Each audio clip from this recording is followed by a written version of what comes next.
Good morning, everyone. This is political science lecture and chapter democratic research is going on. Next one topic is Jayaprakash Narayan and total revolution. First of all, introduction about Jayaprakash Narayan.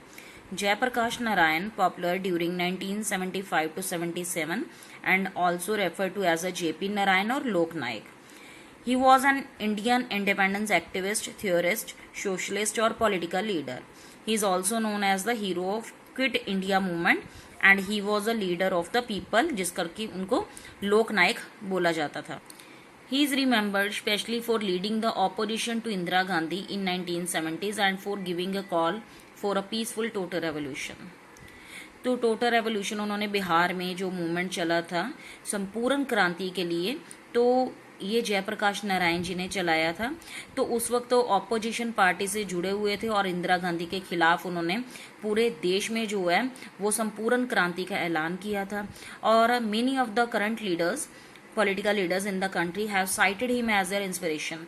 आज के बहुत सारे political leaders हैं, specially जो हमारे मोदी जी हैं, तो वो जो है उनको अपनी इंस्पिरेशन का जो है वो एक सोर्स समझते हैं. So this is all about the introduction of Jayaprakash Narayan. Maybe you all have understood. Thank you. Yes everyone, this is political science lecture. Jayaprakash Narayan topic is going on. Next one we will start with early life and parents of Jayaprakash Narayan. Jayaprakash Narayan was born on 11th October 1902 in the Bihar in India. His father's name was Harsu Dayal Srivastava and mother's name was Phoolrani Devi. His father Harsu Dayal Srivastava was the junior official in the state government department and Jayaprakash Narayan was married to Prabhavati Devi in 1920. Next one is higher education in the USA. Higher education in USA. Jayaprakash Narayan अपनी study को continue करने के लिए USA जाना चाहते थे. तो at the age of 20 Jayaprakash Narayan जो हैं अब्रॉड चले गए, यूएसए चले गए और उनकी जो वाइफ थी प्रभावती वो यहाँ पे इंडिया में साबरमती आश्रम में रहे. तो जयप्रकाश नारायण 8 अक्टूबर 1922 को कैलिफोर्निया में पहुंच गए और वहाँ पे जनवरी 1923 को कैलिफोर्निया यूनिवर्सिटी में उन्होंने एडमिशन ले लिया. तो अपनी फीस को जो है एजुकेशन को पे करने के लिए जयप्रकाश नारायण ने वहाँ पे बहुत सारे काम किए, जैसे ग्रेप्स वगैरह को तोड़ना, उनको सुखाना, फ्रूट्स को पैक करना, डिशेस वॉश करना, लोशंस को भेजना, स्लॉटर हाउस में काम करना और बच्चों को पढ़ाना. तो ये सारी जॉब्स ने जयप्रकाश नारायण को जो है ये एक जो है शिक्षा दी, जो है उनको ये चीज़ सिखा दी कि जो वर्किंग क्लास है उनको अपने जीवन को चलाने के लिए, निर्वाह करने के लिए जो काफ़ी मुश्किलों का सामना करना पड़ता है.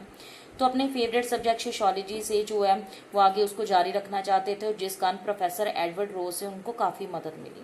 रशियन रेवोल्यूशन की सक्सेस और रशियन रेवोल्यूशन 1917 में जो हुई थी उसकी खबर मिलते जो है जयप्रकाश नारायण ने इसका ये जो है कंक्लूड किया, इसका ये तक निकाला कि जो सोशलिज्म की वजह से जो है कार्ल मार्क्स की वजह से जो वहाँ पे रशियन रेवोल्यूशन जो है उसको जीत मिली थी. तो उसकी वजह से हम इंडियन मासेस की जो है, जो इंडियन लोग जो उस वक्त ब्रिटिशर्स के अंडर थे, तो उनको काफ़ी हद तक जो है उनके दुख दर्द को हम कम कर सकते हैं. So this is all about the early life, parents and higher education of Jayaprakash Narayan. May be you all have understood. Thank you. Yes everyone, Jayaprakash Narayan topic is going on. Next one we will start with politics. Jayaprakash Narayan जो थे USA से अपनी study को complete करके 1929 में India वापस आए और as a Marxist Karl Marx के विचारों से वो काफ़ी प्रभावित थे और वो चाहते थे कि कार्ल मार्क्स के जो विचार हैं उनके ऊपर चल के सोशलिज्म को हासिल करके और कैसे हमने अपनी वर्किंग क्लास और पुअर पीपल के जो सफरिंग्स हैं, उनके जो दुख दर्द हैं उनको कैसे एलिविएट करना है, कैसे कम करना है. तो 1929 को जवाहरलाल नेहरू के इनविटेशन के ऊपर उन्होंने इंडियन नेशनल कांग्रेस को जो है वो ज्वाइन कर लिया. तो उस वक्त महात्मा गांधी जो थे वो कांग्रेस को जो है वो एज अ मेंटर है, एज अ जो लीडरशिप जो दे रहे थे. तो Jayaprakash Narayan won the particular fame during the Quit India movement. Bharat छोड़ो आंदोलन के वक्त जो जयप्रकाश नारायण ने जो है उसमें अपना काफ़ी योगदान दिया है, जिस कारण उन्होंने काफ़ी नाम कमाया. तो महात्मा गांधी के साथ मिलकर उन्होंने भारत छोड़ो आंदोलन में काफ़ी हिस्सा लिया. तो after being the jailed in 1932 for the civil disobedience movement against the British rule. तो 1932 में सिविल डिसओबीडियंस मूवमेंट जो था ना मिलवर्तन आंदोलन जो था ब्रिटिश रूल के अगेंस्ट, तो उस वक्त नारायण को जो है वो जेल में, नासिक जेल में डाल दिया गया। और उस वक्त वहाँ पे जेल में वो राम मनोहर लोहिया, अशोक मेहता, यूसुफ देसाई, CK नारायण स्वामी और बहुत सारे नेशनल लीडर्स को जो मिले। तो जब उनको रिहा किया गया जयप्रकाश नारायण को, तो कांग्रेस जो सोशलिस्ट पार्टी थी, तो उसको लेफ्ट विंग के ग्रुप जो कांग्रेस के जो यंगस्टर थे उन्होंने फॉर्म किया। वहाँ पे आचार्य नरेंद्र देवा को वहाँ पे प्रेसिडेंट बनाया गया और एज अ जनरल सेक्रेटरी के रूप में जो है जयप्रकाश नारायण को वहाँ पे रखा गया। तो इस तरह जो जयप्रकाश नारायण पॉलिटिक्स में जो है वो शामिल हो गए। तो this is all about the politics. May be you all have understood. Thank you. Good morning, students. Jayaprakash Narayan topic is going on. Next one, we will start with Bihar movement and total revolution. This is a very important concept from this topic. So listen and watch carefully. In March 1974, students came together in Bihar to protest against the rising prices, food scarcity, unemployment and corruption. मार्च 1974 में जो बहुत सारे students थे बिहार में, तो वो government के खिलाफ प्रोटेस्ट करने के लिए, क्योंकि उस वक्त बढ़ते हुए दाम चीज़ों के और खाने की कमी, अनएम्प्लॉयमेंट और करप्शन की वजह से वो प्रोटेस्ट कर रहे थे। तो इस प्रोटेस्टिंग पीरियड में जो वो स्टूडेंट्स थे, तो उन्होंने किसको इन्वाइट किया? जयप्रकाश नारायण को, जो उस वक्त अपनी एक्टिव पॉलिटिक्स को छोड़ के जो है सामाजिक कामों में लगे हुए थे, कि वो स्टूडेंट्स के ग्रुप को, इस मूवमेंट को जो है वो लीड करें, लीडरशिप जो है उसको अदा करें।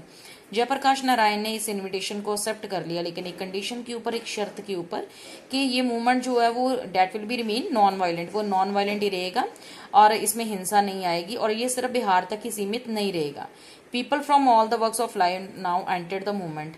तो सारे जो लोग थे, जो इंडियन पीपल थे, चाहे वो सामाजिक थे, चाहे वो पॉलिटिक्स से जुड़े हुए थे, तो वो सारे लोग जो हैं वो इसमें शामिल हो गए। पूरे सिटीजन्स ने जो है इसको अपना जो इसमें इन्वॉल्व हो गए। जयप्रकाश नारायण ने सबसे पहले डिमांड रखी कि कांग्रेस गवर्नमेंट जो बिहार में थी उनको इस्तीफा देना पड़े, और जयप्रकाश नारायण ने इस रेवोल्यूशन को टोटल रेवोल्यूशन का नाम दिया, क्योंकि वो चाहते थे कि हमारे इंडिया में एक ट्रू डेमोक्रेसी जो है वो दोबारा से एस्टेब्लिश हो। तो बिहार गवर्नमेंट जो है, तो उस वक्त उन्होंने बहुत सारा जो ब्रूटली फोर्स जो है वो यूज की, किसके लिए? इस मूवमेंट को दबाने के लिए। तो 18 मार्च 1974 को जो है, 18 मार्च 1974 को पुलिस ने जो है, जो अनआर्म्ड डेमोन्स्ट्रेशंस उस वक्त हो रही थी, जो स्टूडेंट्स कर रहे थे जयप्रकाश नारायण की लीडरशिप के अंडर, तो उसके ऊपर जो है पुलिस ने फायर कर दिया। इस फायरिंग में बहुत सारे लोग जो है वो मारे गए। तो 5 जून 1974 को जयप्रकाश नारायण ने जो गांधी मैदान में पटना में जो बहुत सारी जो भीड़ को एड्रेस कर रहे थे, उन्होंने बताया कि ये रेवोल्यूशन सिर्फ एक रेवोल्यूशन नहीं है, क्रांति नहीं है। तो इसमें हमने सिर्फ विधानसभा या प्रेजेंट जो इंदिरा गांधी गवर्नमेंट है, तो उसको हमने सिर्फ डिसॉल्व नहीं करना, भंग नहीं करना। तो ये एक माइलस्टोन होगा हमारी जर्नी का, क्योंकि अगर हमने आज़ादी के 27 सालों के बाद भी हमारे देश के लोग जो हैं वो भूख से मर रहे हैं, जो प्राइस जो है वो राइज हो गए हैं, दाम चीज़ों के इतने ज़्यादा हैं कि हम उसको अफोर्ड नहीं कर सकते, करप्शन इतना ज़्यादा है, भ्रष्टाचार इतना ज़्यादा है, तो किसी भी तरह से जो जस्टिस हमें नहीं मिल रहा, न्याय नहीं मिल रहा, तो हमें सिर्फ एक टोटल रेवोल्यूशन चाहिए, संपूर्ण क्रांति चाहिए, इसके अलावा हमें कुछ नहीं चाहिए। तो 1974 को जो है ये स्टूडेंट मूवमेंट जो है ये बिहार में स्टार्ट हुआ था, बट धीरे धीरे ये मूवमेंट जो था वो पूरे देश में फैल गया। इस मूवमेंट को बिहार मूवमेंट, टोटल रेवोल्यूशन के नाम से जाना जाता है। May B you all have understood about this is total revolution और Bihar movement. Thank you. Yes, everyone. Jayaprakash Narayan topic is going on. Next one is Allahabad High Court. Decision of Allahabad High Court. On 12 जून 1975 को justice Jagmohan लाल सिन्हा जो थे Allahabad high court के, उन्होंने ये एक judgement declare की कि लोकसभा इलेक्शंस जो इंदिरा गांधी ने उस वक्त लड़े थे तो वो इनवैलिड थे। तो ये जजमेंट जो थी हाई कोर्ट की, इसका मतलब था कि लीगली तौर से जो इंदिरा गांधी है वो अब MP जो है, मेंबर ऑफ पार्लियामेंट नहीं रहेंगी और एज अ प्राइम मिनिस्टर वो काम नहीं कर सकती। और वो MP जब तक वो विद इन 6 मंथ दोबारा से चुनाव नहीं लड़ती और मेंबर ऑफ पार्लियामेंट नहीं बनती, तो वो अपनी सैलरी भी जो है वो नहीं ले सकती थी। तो जून 24 को सुप्रीम कोर्ट ने जो है उनके कहने के ऊपर उनके अपील जो है वो दायर करने के बाद जो उन्होंने बोल दिया कि वो MP एज अ काम कर सकती हैं वो, लेकिन वो लोकसभा की जितने भी प्रोसीडिंग होगी, जितने भी कार्यक्रम हैं, उनमें हिस्सा नहीं ले सकती। जयप्रकाश नारायण ने जो है वो मास मीडिया में जो उस वक्त जो है वो प्रेस किया, लिखा कि इंदिरा गांधी को जो है वो रिजाइन दे देना चाहिए, और उन्होंने एक नेशन वाइड सत्याग्रह जो है वो अनाउंस किया और उन्होंने अपील अपील की आर्मी के आगे, इंडियन आर्मी के आगे, पुलिस के आगे और गवर्नमेंट एम्प्लॉयज के आगे कि no to obey the illegal और इमोरल ऑर्डर्स, कि किसी भी तरह से गैर कानूनी और जो अनैतिक ऑर्डर्स हैं उनको वो ओबे ना करें और इंदिरा गांधी के जो है वो खिलाफ वो उनके साथ खड़े हों। तो this is all about Allahabad high court. May be all have understood. Thank you. Yes, everyone. Jayaprakash Narayan topic is going on. Next one, we will start with the emergency imposed in India in 1975 by Indira Gandhi government. Indira Gandhi was found guilty of violating electoral laws by Allahabad High Court.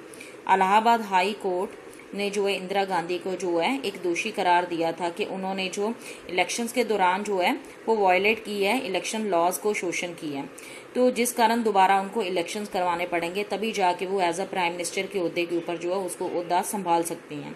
तो JP Narayan ने जो इंदिरा गांधी और जो उनके CM थे तो उनको resign करने के लिए जो है अपील की और इंडियन मिलिट्री, पुलिस और सिटीजन्स को जो है अपील की कि किसी भी तरह से अनकॉन्स्टिट्यूशनल और इमोरल जो ऑर्डर्स हैं तो उनको ओबे ना करें, उनका डिसरिगार्ड करें। तो उन्होंने एडवोकेट किया कि पूरा संपूर्ण क्रांति और टोटल रेवोल्यूशन की। तो इमीडिएटली इंदिरा गांधी ने नेशनल इमरजेंसी 25 जून 1975 को जो है प्रोक्लेम कर दी पूरी तरह से नेशनल इमरजेंसी।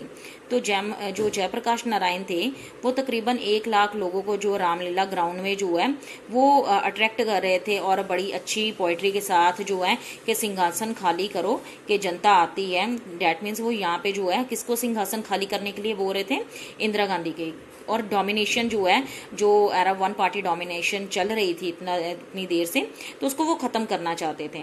तो नारायण को चंडीगढ़ में पकड़ लिया गया और उनकी जो हालत थी वो बहुत ज़्यादा जो है क्रिटिकल होगी। 24 अक्टूबर को 12 नवंबर को उनको जो रिलीज़ कर दिया गया, छोड़ दिया गया और बताया गया कि उनके जो किडनी जो है फेलियर है और जितनी देर भी वो जिंदा रहे और पूरी ज़िंदगी वो जो है वो डायलिसिस के ऊपर जो वो डिपेंड रहे। तो this is all about the emergency. May be you all have understood. Next one is consequences of emergency of 1975। क्या रिजल्ट निकले एमरजेंसी जो इम्पोज की गई बाई इंदिरा गांधी ऑफ 1975, उसके रिजल्ट क्या निकले? तो जितनी भी तरह से एजिटेशन थी, जितने भी प्रोटेस्ट हो रहे थे वो सारे बंद कर दिए गए। स्ट्राइक्स के ऊपर, हड़तालों के ऊपर बैन लगा दी गई। काफ़ी ऑपोजिशन लीडर्स को जो थे, विरोधी पार्टी के जो लीडर्स थे, उनको जेल में डाल दिया गया। पॉलिटिकल सिचुएशन बहुत ज़्यादा टेंस हो गई। एमरजेंसी प्रोविजंस के अंडर जो सेंट्रल गवर्नमेंट थी, इंदिरा गांधी की गवर्नमेंट थी, उन्होंने फ्रीडम ऑफ प्रेस के ऊपर पूरी तरह से उसको सस्पेंड कर दिया, ख़त्म कर दिया।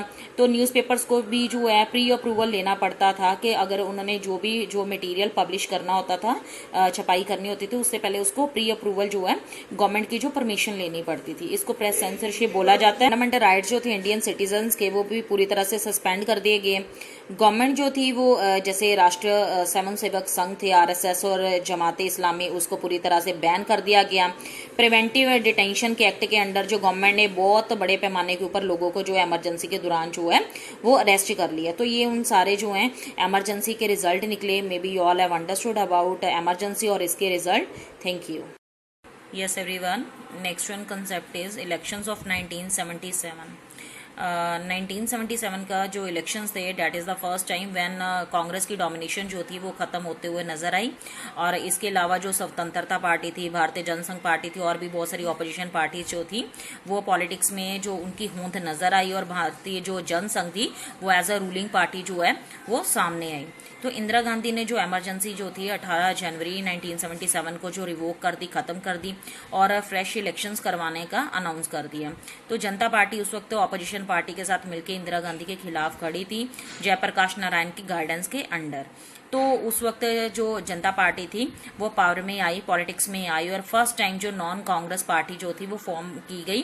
कहाँ पे? सेंटर में, सेंट्रल गवर्नमेंट के जो है फर्स्ट टाइम जो है एक नॉन कांग्रेस पार्टी जो है वो सेंटर में गवर्नमेंट रूलिंग पार्टी के रूप में सामने आई। तो जनवरी 1977 को जो है after the 18 month of emergency government ने डिसाइड किया इलेक्शंस करवाने के लिए। इसमें बहुत सारे लीडर्स और एक्टिविस्ट जो थे उनको भी जेल से छोड़ दिया गया। इलेक्शंस हेल्ड किए गए मार्च में। तो बहुत सारी मेजर ऑपोजिशन पार्टी जो थी वो ऑलरेडी जो है प्री इमरजेंसी पीरियड में साथ में आ चुकी थी। तो इनके साथ में आने के साथ बहुत सारी न्यू पार्टी जो फॉर्म हुई जयप्रकाश नारायण की लीडरशिप के अंडर। तो इस पार्टी में जो है जगजीवन राम जो है एक सेपरेट पार्टी को जो लीड कर रहे थे। इस पार्टी का नाम जो था कांग्रेस ऑफ डेमोक्रेसी था, जो बाद में जनता पार्टी के साथ ही मर्ज हो गई, मिल गई। तो मेन इन पार्टी का जो कैंपेन था ये फोकस करना था कि जो नॉन डेमोक्रेटिक करेक्टर था उस वक्त रूलिंग पार्टी का, इंदिरा गांधी का, तो उसको कैसे ख़त्म करना है। तो इसमें बहुत सारा जो बैकड्रॉप था कि arrest of thousand of the persons और सेंसरशिप ऑफ प्रेस और public opinion was against the Congress, क्योंकि कांग्रेस ने इमरजेंसी के दौरान जो है बहुत सारी ऐसी चीज़ें की थी कि बहुत सारे लोगों को अरेस्ट कर लिया था, सेंसरशिप कर दी थी प्रेस के ऊपर, और जितना भी पब्लिक ओपिनियन था, लोगों की राय थी, वो कांग्रेस के खिलाफ थी। तो इस तरह जयप्रकाश नारायण जो थे एक पॉपुलर सिंबल बन गए as the restoration of the democracy उस वक्त। और जनता पार्टी जो है उस और अपने अलाइज के साथ 330 जो है after out of the 542 seats में से जो है लोकसभा में जो वो जीत पाई और उनको मेजॉरिटी मिली। और उस वक्त जनता पार्टी जो है वो पावर में आई 1977 में as the ruling party. So this is all elections of 1977. Maybe you all have understood. Thank you. Yes everyone, Jayaprakash Narayan topic is going on. Next one is death and awards of Jayaprakash Narayan. Jayaprakash Narayan died in Patna in Bihar on 8th October 1979, 3 days before his 77th birthday, due to the effect of a diabetes. Jayaprakash Narayan जो थे एक great Indian hero रहे and will always be remembered as the Sarvodaya leader of India. Next one is awards. Jayaprakash Narayan को Bharat Ratna award से सम्मानित किया गया और राष्ट्रभूषण अवार्ड से सम्मानित किया गया। So this is all about the death and awards of Jayaprakash Narayan. Yes everyone, Jayaprakash Narayan topic is going on. This is last lecture of this topic. Last one concept is legacy. Prime Minister Narendra Modi paid his tribute to late Jayaprakash Narayan on the occasion of his birth anniversary.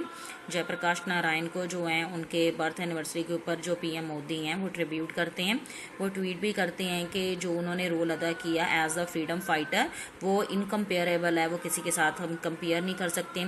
Jayaprakash Narayan जो है inspiration for all हैं और उन्होंने अपने एक personal experience से भी जयप्रकाश नारायण के बर्थ एनिवर्सरी के ऊपर एक वीडियो शेयर किया और वो ट्वीट करते हुए कहते हैं कि मेरा एक हम्बल ट्रिब्यूट है लोक नायक जो जयप्रकाश नारायण थे, वो ट्रू सन थे मदर ऑफ इंडिया, भारत माता के वो जो है वो ट्रू सन थे। उनके बर्थ एनिवर्सरी के ऊपर उन्होंने ट्वीट किया, उन्होंने बोला कि उन्होंने सिर्फ एक वैल्यूएबल कंट्रीब्यूशन ही फ्रीडम स्ट्रगल में नहीं दिया, इसके अलावा उन्होंने जो डेमोक्रेसी को भी प्रोटेक्ट किया आफ्टर इंडिपेंडेंस, जो उस वक्त जो है वन पार्टी डोमिनेशन के अंदर रह गई थी। उनका सेक्रीफाइस और उनकी जो डेडिकेशन है वो हमेशा एक सोर्स ऑफ इंस्पिरेशन रहेगी सबके लिए। So this is all about Jayaprakash Narayan. May be you all have understood. Thank you.